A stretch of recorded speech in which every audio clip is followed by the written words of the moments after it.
అదేవిధంగా ఆడబిడ్డలు ఖచ్చితంగా అడగాలి. ఏమాయ కొడుక 2500 100 రోజుల్లో ఇస్తా అంటివి, మరి 35,000 రూపాయలు బాకీ ఉన్నావు, ఇస్తావా ఇయ్యవా? ఇస్తేనే ఓటేస్తా, లేకపోతే దుబ్బే అనాలి. అట్లే మా తమ్ముళ్ళు ఎక్కడ వాళ్ళు అక్కడ అడగాలి. ఏమైనా స్కూటీలు మా చెల్లెళ్ళు అడగాలి. ఏమైనా స్కూటీలు లేవు, కానీ లూటీ మాత్రం బ్రహ్మాండంగా నడుస్తున్నది. మంచిగా బ్రహ్మాండంగా ఆడ మహేశ్వరం కాడ రింగ్ రోడ్ కాడ తుక్కుగూడ కాడ మొదలు పెడితే ఇక్కడ దాకా రేవంత్ రెడ్డి ఆయన అన్నదమ్ములు ఏం చేస్తాను ఎరికేనా? నీకు దండం పెడతారా భయ్? ఆగు, నా వెనక చెవులకెళ్ళి కూడా దొరికింది నాకు. నీకు దండం పెడతా ఆగే, అరే నీకు దండం పెడతా ఆగురా భయ్. అయితే ఏం చేస్తున్నారు ఎరికేనా? 4th సిటీ అట, ఫ్యూచర్ సిటీ అట, AI సిటీ అట. ఆడికేం చిందాక ఒకటే డ్రామా చేస్తున్నాడు. డ్రామా ఏంది అంటే ఆడికే లీడ్కి ఎల్దండ కాడ రేవంత్ రెడ్డి కుటుంబానికి ఎలక్షన్లకు ముందే 500 ఎకరాలు ఉండే. ఇప్పుడు నిన్నయాల మళ్ళీ ఒక 1000 ఎకరాలు దొబ్బేసిండు. ఒక 1000 ఎకరాలు, ఒకటి కాదు రెండు కాదు, 1000 ఎకరాలు సంపాదించుకున్నాడు. ఇప్పుడు నిన్నయాల కొత్త కథ మొదలు పెట్టిండు. మొన్న మా జైపాల్ యాదవ్ సాబు కొంతమంది రైతులను తీసుకొచ్చిండు మా కాడికి. ఏందన్నా అంటే కొత్తగా వాళ్ళ అత్తగారు ఊరికట పెద్ద రోడ్ వేసుకుంటాడట అత్తగారు ఊరికి. ఎందుకని నేను అడిగితే, ఎందుకేమున్నదన్నా, ఓ 1000-1200 ఎకరాలు తీసుకున్నాడు. అక్కడ భూముల రేట్లు పెంచుకునేందుకు కథలు పడుతున్నాడు రేవంత్ రెడ్డి అని చెప్పాడు. కరెక్టేనని చెప్పేది? కేవలం స్వార్థం తప్ప ఆయనకు వేరే విషయం తెలియదు. రియల్ ఎస్టేట్ తప్ప స్టేట్ గురించి ఫిగర్ లేదు. రియల్ ఎస్టేట్ కూడా వేరే వాళ్ళకి లాభం అయితే కూడా ఆయనకే లాభం కావాలి, ఆయన కడుపే నిండాలి. ఎవల భూములున్నా మనమే కొట్టేయాలి తప్ప ఇంకోళ్ళకి ఇచ్చే బాపత్ కాదు ఇది. గసంటి రేవంత్ రెడ్డిని పొరపాటున కూడా నమ్మకండి. వెనకకెళ్ళి మా తమ్ముడు చెప్తున్నాడు, సర్పంచ్ గారు, అన్నా సర్పంచుల బిల్లులు ఒక్కసారి ఆలోచన చేయండి. సర్పంచులు పాపం కేసీఆర్ గారు ఉన్నప్పుడు పాపం వాళ్ళు 1-2 కాదు, ఇలా ఏ ఊరికి పోయినా వైకుంఠ ధామాలు, డంపింగ్ యార్డులు, శ్మశాన వాటికలు, పల్లె ప్రకృతి వనాలు అన్ని కూడా కట్టినరు. చాలా చోట్ల EGSలో కూడా బిల్డింగులు కట్టినరు. నల్లాలు కూడా వాళ్ళే పెట్టించారు. ఇలా వాళ్ళని కూడా గోసవుచ్చుకుంటున్నాడు. సెక్రటేరియట్ చుట్టూ తిప్పించుకుంటా ఉన్నాడు. తిప్పి కొడితే 600 కోట్ల రూపాయలు ఇస్తే అయిపోతుంది. ఒక్కసారి ఆలోచన చేయండి.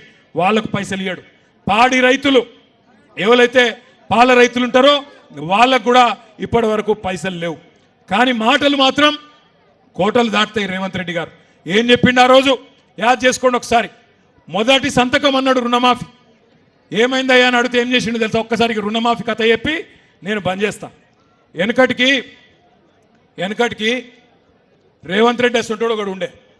వాడు చిన్నప్పటి నుంచే మీ కల్వకుర్తిలోనే పెరిగినట్టున్నాడు. ఆయనకి ఇక్కడ ఈ తాలూకాలనే. ఆయనతో చిన్నప్పటి నుంచి చదువు రాలేదు. అన్ని చెడు తిరుగులు చిన్నప్పటి నుంచి అలవాటైనాయి. జరదా బుక్కుడు, గుట్కా దీనుడు, మందు కొట్టుడు, అన్ని దిక్కుమాలిన అలవాట్లు అన్నీ చిన్నప్పటి నుంచే అయినాయి. అట్లే పెరిగి 16-17 ఏళ్ళకి వచ్చిండు ఆ పిల్లగాడు. వచ్చినాక ఓ రోజు బాగా తాగి ఇంకింత తాగాలనిపించి ఆయనతో వాళ్ళ నాయన జేబులోకి వెళ్ళి పైసలు కొట్టేవేయండి. వాళ్ళ అమ్మ చూసింది, పట్టుకొని ఆయనతో దెబ్బ గుద్దితే వాడు తాగిన మత్తులో హోస్ట్లో లేడు. ఆయనతో రోకల్ బండ తీసుకొని అమ్మని కొట్టిండు. అమ్మ చచ్చిపోయింది. నాయనకి వచ్చిండు. నాయనని కూడా రోకల్ బండతో మళ్ళీ అట్లే కొట్టిండు. నాయన కూడా అక్కడనే చచ్చిపోతే పోలీసు వాళ్ళు ఊకోరు కదా, చంపేస్తే ఆయనతో తీసుకుపోయి జైల్లో పెట్టిరు. ఇక జైల్లో పెట్టినాక శిక్ష వేయాలి కదా. శిక్ష వేయాలన్నప్పుడు ఆయనతో జడ్జి గారు ముంగటికి ఆయన తీసుకున్న పిల్లగాన్ని జడ్జి గారు ముంగట పెట్టిరు. ఆ జడ్జి గారు జర మంచి మనిషి, మెత్తటి మనిషి, మన వెంకటేష్ గుప్తా లెక్క, మన జైపాల్ యాదవ్ లెక్క కొద్దిగా చల్లటి మనిషి. ఆ జడ్జి గారు చూసినట్టు కిందికెళ్ళి మీద దాకా చూసి, అరే నేను జీవితంలో చాలామంది లత్కోరగాళ్ళని చూసినా, చాలామంది లుచ్చగాళ్ళని చూసినా, చాలామంది దొంగలను చూసినా, కానీ నీ అంత గలీజ్గానే అయితే చూడలేదురా భయ్. ఆఖరికి నా కర్మ బాగాలేక రేవంత్ రెడ్డిని కూడా చూసినా, కానీ నీ సొంటని అయితే చూడలేదురా నేను. సొంత తల్లిదండ్రిని చంపినావు, నీకేం శిక్ష చేయాలో నువ్వే చెప్పురా అన్నాడట. అప్పటిదాకా చాలా రుబాబుగా నిలబడ్డాడు ఆ పోరాడు. కానీ జడ్జి గారు అడగంగానే 2 చేతులు కట్టుకొని, అయ్యా నేను తల్లిదండ్రులు లేని అనాథను సార్, నన్ను ఇడిచిపెట్టి సార్ అన్నాడట. ఇలా రేవంత్ రెడ్డి కథ కూడా కట్లే ఉంది. నిన్న మొన్నటి దాకానేమో మీకు చెప్పే రుణమాఫీ చేస్తా, మొదటి సంతకం పెడతా అన్నాడు. సెక్రటేరియట్ పోయిండు. ఏమంటాడు ఆడపోయి, ఇక్కడ లంకె బిందెలు లేవు, లంకె బిందెలు ఉంటాయనుకొని వచ్చిన. లంకె బిందెల కోసం ఎవరు తిరుగుతారమ్మా? ఎవరు అర్ధరాత్రి తువాల కప్పుకొని తటపార తీసుకొని ఎవరు తిరుగుతారు లంకె బిందెల కోసం? మీరు మెల్లగా చెప్తారు, తెలియదు ఆ కలవకుర్తిలా దొంగలు తిరుగుతారు.